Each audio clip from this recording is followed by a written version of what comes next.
आप एकदम बढ़िया होंगे। और शुरू करते हैं ट्रायंगल्स। इस त्रिकोण में आप फंसेंगे या हम इस त्रिकोण को घुमा के फेंक देंगे। चलो देखते हैं क्या होगा। चैप्टर नंबर 6 है। 9th में हमने बेसिकली क्या है, कॉन्ग्रुएंसी पढ़ी थी। 10th में हम सिमिलरिटी पढ़ने वाले हैं। 9th में भी क्या था, हमारा चैप्टर था ट्रायंगल, और अब 10th में भी आ गया, तो 10th में हम सिमिलरिटी पढ़ रहेंगे। कॉन्ग्रुएंसी हमने पढ़ ली थी, ठीक है। और सिमिलरिटी, आप सबसे पहले तो आपको कॉन्ग्रुएंसी और सिमिलरिटी में एक डिफरेंस पता होना चाहिए। वो आप यहाँ स्क्रीन पे देख सकते हैं, ठीक है, रीड कर सकते हैं। पॉज कीजिए और रीड कीजिए, क्योंकि चैप्टर में जब तक आपको इसका डिफरेंस नहीं पता है ना, जब तक आप चैप्टर में आगे जाके कुछ ज़्यादा उखाड़ नहीं पाएंगे, मतलब आपको ढंग से समझ नहीं आएगा, ठीक है। तो ये कंसेप्ट क्लियर हुआ।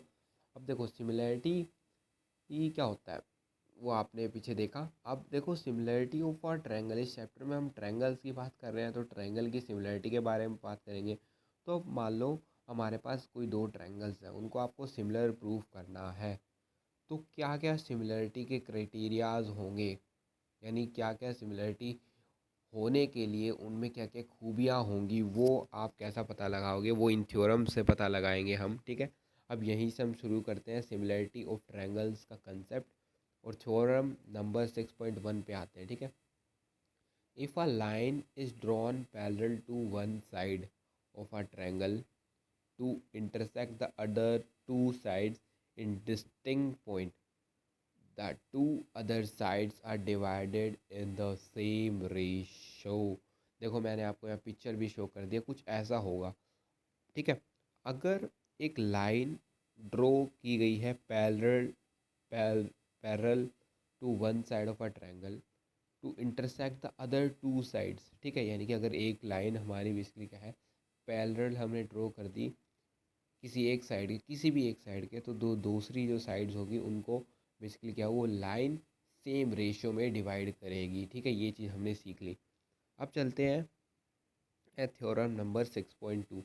ये जो भी क्रिटेरियाज है बहुत काम आते हैं, थ्योरम्स बहुत ज़रूरी होती है।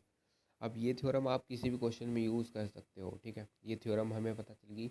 अब इसकी उल्टी भी ट्रू होती है। उल्टी का ट्रू होने का मतलब क्या है, if a line divides any two sides of a triangle in the same ratio then the line is parallel to the third side। देखो अगर एक लाइन, हमारा एक ट्रायंगल, उसमें कोई भी एक लाइन है और वो लाइन जिन साइड्स को कट कर रही है उनको सेम रेशो में डिवाइड कर देती है, तो वो लाइन उस तीसरी लाइन से पैरेलल होगी, ठीक है। वो उस तीसरी लाइन से पैरेलल होगी, ठीक है। अब चलते हैं आगे, ठीक है जी। अब ये थ्योरम हमने पढ़ ली, 6.2 थ्योरम हमने देख ली। और ये थ्योरम बेसिकली क्या कहती है वो भी हमने देख लिया। अगर एक ट्रायंगल है उसमें हमने एक लाइन पैरेलल बना दी किसी थर्ड लाइन के, तो उससे जो बेसिकली क्या दो साइड्स होंगी वो बेसिकली क्या होंगी, आपस में सेम रेशियो में डिवाइड होंगी। और इसी की उल्टी भी ट्रू होती है, ठीक है। दो थ्योरम देख ली। अब देखो, अब आगे चलते हैं criterias for similarity of a triangles. Actual जो हमारा बेसिकली फील था, कंसेप्ट था, वो आ चुका है। यानी कि बेसिकली क्या क्या क्रिटेरियाज होंगे, क्या क्या चीज़ें होंगी, क्या क्या गुण होने चाहिए उन ट्रायंगल्स में, जो उन दोनों ट्रायंगल्स में। अब क्योंकि एक ट्रायंगल तो अपने आप से सिमिलर होता ही है, आप बात करेंगे तो किसी दो ऑब्जेक्ट्स की बात करेंगे कि भाई तू इससे सिमिलर है या तू इससे सिमिलर है, तो तभी दो ट्रायंगल्स की बात करेंगे। और उन दो ट्रायंगल्स में क्या जो कॉमन गुण होना चाहिए, यानी क्या क्राइटेरिया होना चाहिए सिमिलरिटी ऑफ अ ट्रायंगल के लिए, वो देखते हैं। अब देखो थ्योरम नंबर 6.3 देखते हैं। If in two triangles corresponding, if in two triangle, दो ट्रायंगल्स में corresponding angles are equal, then their corresponding sides are in the same ratio और proportion and hence two triangles are similar. देखो अगर दो triangles हैं हमारे, उनमें उनके कोरस्पॉन्डिंग एंगल्स, यानी कि कोरस्पॉन्डिंग एंगल्स यानी कि अगर देखो ए तो पी से, इसकी ए पी से, ठीक है, तो ये कोरस्पॉन्डिंग एंगल्स, ऐसा नहीं कि कोई भी किसी से, एक कोरस्पॉन्डिंग एंगल्स यानी कि उस एंगल का उसी के साथ। अब ए है तो पी से, ठीक है, बी है तो क्यू से, सी है तो आर से, ठीक है, ऐसा कुछ एक पैटर्न होना चाहिए, ठीक है, ऐसा नहीं कोई भी किसी से, ठीक है। Corresponding angles are equal and then the corresponding sides are in the same ratio, hence two triangles are similar, ठीक है। और कोरस्पॉन्डिंग की डेफिनेशन है, तो बेसिकली वो भी मैं आपको दिखा देता हूँ यहाँ, ठीक है। एंगल एंगल एंगल क्राइटेरिया से क्या कर दिया हमने, इसको प्रूव कर दिया, ये हमारी ये थ्योरम हो गई। अब पता चल गया कि हमें ये दो ट्रायंगल्स सिमिलर है, ठीक है। अब आगे चलते हैं। अब थ्योरम नंबर 6.4 है, if in two triangles sides of one triangle are proportional the side of other triangles. देखो अगर बेसिकली यहाँ देखा जाए तो अगर दो ट्रायंगल्स हैं उनमें साइड है, कोरस्पॉन्डिंग साइड्स की बात की जा रही है, अगर वो प्रोपोर्शनल है, ठीक है, then their corresponding angles are equal hence the two triangles are similar. और ये होगी side side side similarity criteria, ठीक है। ये चीज़ समझ आ रही है, क्या कर रहे हैं हम, पहले देख रहे हैं कि भाई अगर एंगल्स इक्वल हैं कोरस्पॉन्डिंग, तो साइड्स बेसिकली क्या होंगी, रेशो में होंगी। अगर साइड्स रेशो में है तो एंगल्स क्या होंगे, इक्वल होंगे। और इसी के बेस पे हम क्या कह देते हैं कि यही क्राइटेरिया होता है कि प्रूव करने का कि वो सिमिलर होंगे, ठीक है। अब देखते हैं theorem number 6.5, if one angle of a triangle is equal to one angle of the other triangle. देखो वन एंगल की बात हो रही है, अगर एक एंगल किसी दूसरे एक एंगल दूसरे एंगल के बराबर है, यानी कि समझो एक एंगल एक ट्रायंगल का दूसरा एंगल दूसरे ट्रायंगल का अगर बराबर है, then the side including these angles are proportional, then they two triangles are similar. देखो अगर एक एंगल इस एंगल एक ट्रायंगल का एक एंगल दूसरे ट्रायंगल का अगर बराबर है, तो उनकी जो बराबर वाली साइड्स होंगी, अगर वो भी प्रोपोर्शन में है, अगर वो भी रेशो में है, अगर ये कंडीशन फुलफिल होती है, तो वो ट्रायंगल क्या होंगे, दोनों हमारे सिमिलर होंगे।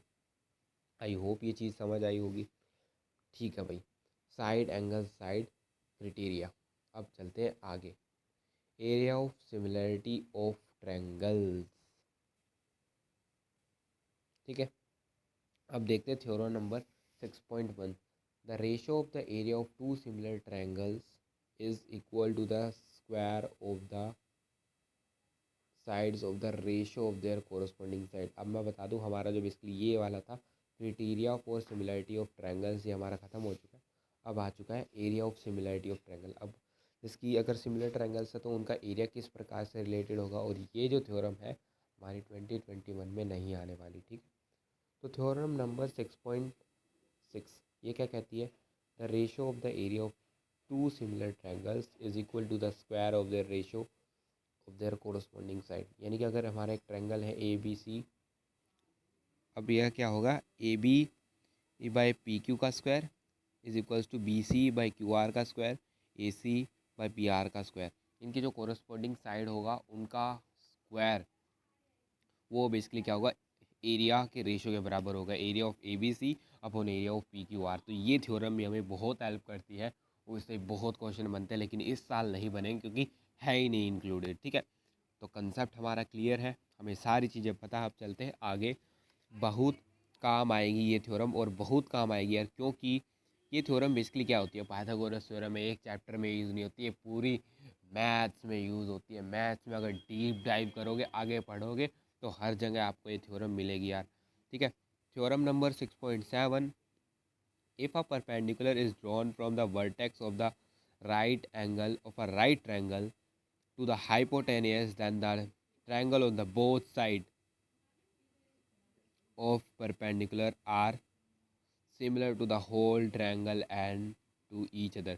देखो ये वो वाली थ्योरम नहीं है जिसकी मैं बात कर रहा था, वो आगे आएगी, ठीक है।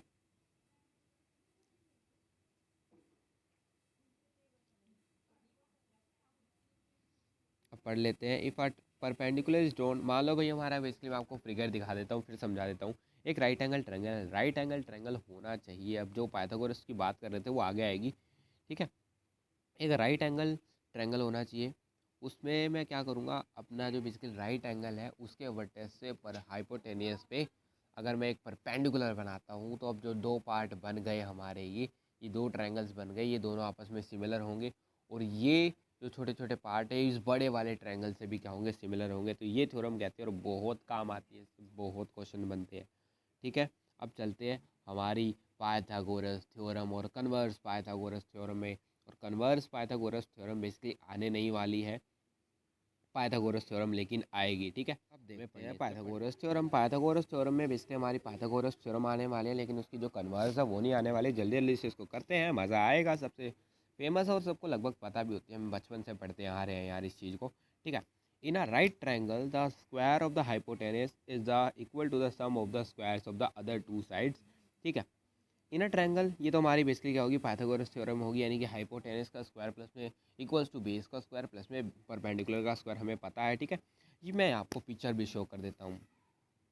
अब देखते हैं कन्वर्स पाइथागोरस थ्योरम।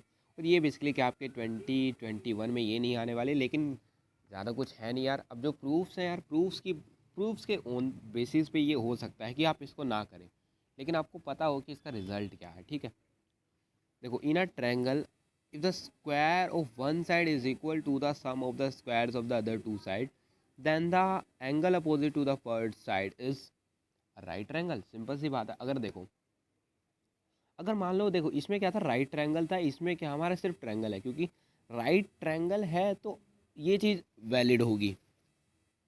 यही हाइपोटेनस का square sum of the other two sides के स्क्वायर के बराबर होगा। अगर राइट ट्रायंगल नहीं है और sum of one side is equal to the sum of a square of other two sides, अगर ये चीज़ फिर वैलिड अगर आ जाती है, तो इसके बाद जो वो ट्रायंगल है ना हमारा, ये राइट ट्रायंगल प्रूव हो जाएगा। ठीक है, तो ये चीज़ हमें समझ आ रही है और फील भी ले रहे हैं हम इस चीज़ का। और मैंने इसको अपडेट कर दिया है, आप देख सकते हो, ये डिस्क्रिप्शन में आपको PDF मिल जाएगी।